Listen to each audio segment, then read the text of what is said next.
Chapter 29, Tom Picnics, but Huck.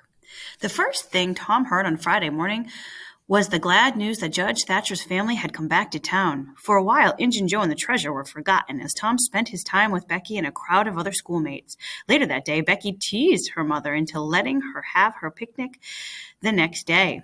Becky and Tom were delighted and sent out invitations that same afternoon.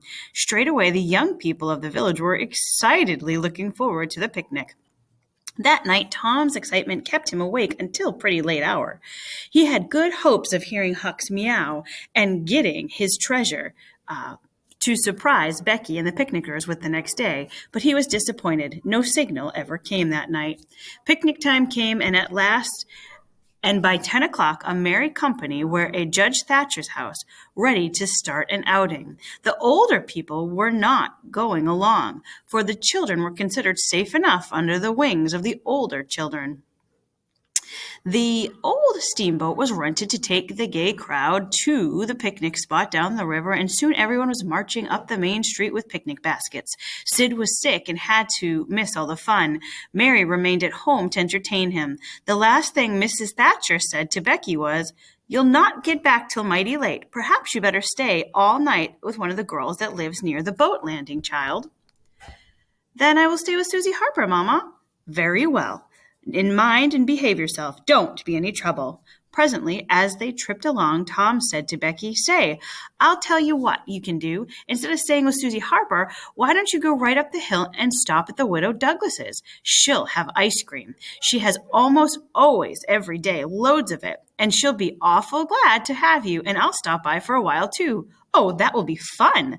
Then Becky thought a moment and said, "But what will Mamma say?" "How she'll ever know? Besides, what's the harm? All she wants to know is that you're safe. I bet she would have told you to go there herself if she thought of it. I know she would have." The Widow Douglas's friendliness and Tom's agreement convinced Becky, but it was decided to say nothing to anybody about that night's program. Tom thought that maybe Huck might come that very night and give him the signal, but Tom couldn't bear to give up the fun at the Widow Douglas's. Anyway, Huck hadn't come that night before, and maybe he wouldn't come this night either. Tom decided not to think any more about it. 3 miles below the town, the steamboat stopped next to the picnic ground and tied it up. The crowd swarmed ashore, and the picnic was underway. Then came the lunch and a rest in the shade by the big oak trees. After that, by and by, somebody shouted, "Who's ready for the cave?" Everybody was. The cave was up the hillside with the opening shaped like the letter A. Inside the small chamber, chilly as an ice house, and leading from that was a main avenue not more than 8 to 10 feet wide. Every few steps farther into the cave were more openings. These aisles ran into each other and out again and led nowhere. It was said that one might wander for days and nights through the cave and never find the end of it. No one really knew the cave. Tom Sawyer had explored it as much as anyone. Soon as we were in the cave, candles had been brought and along them to light the darkness.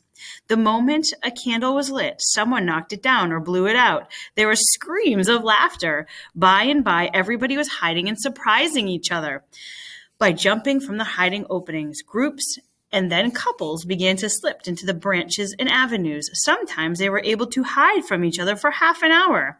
At last, one group after another came back to the mouth of the cave, panting and smeared with candle drippings and clay, but delighted with the success of the day.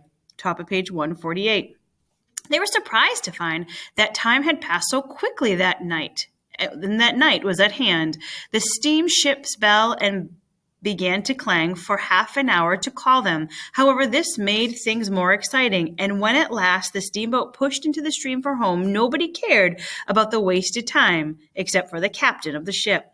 Huckleberry Finn was already upon his watch at the tavern when the boat lights were blinking by. He heard no noise on board, for the young people were tired out from the picnic. He wondered what the boat was like, but soon dropped it to put his attention upon his business. A noise fell upon his ear. Huck was all attention in an instant. The alley door of the tavern closed softly. He sprang to the corner of the brick room The next moment, two men brushed by him. One seemed to have something under his arm. It must be the box. They were going to remove the treasure. Huck was sure. Why call Tom now? They'd get away. Huck made up his mind to follow them without Tom. They moved up the river street 3 blocks, then turned towards the big hill, found the path that led up, and took it. Halfway up the hill, they passed the old Welshman's house, and they climbed farther, never stopped at the stone pit, but went up to the top of the hill. They plunged into a narrow path between the tall bushes and were at once hidden in the blackness of the night. Huck rushed along now, then slowed down and moved on a bit and finally stopped to listen. There was no sound.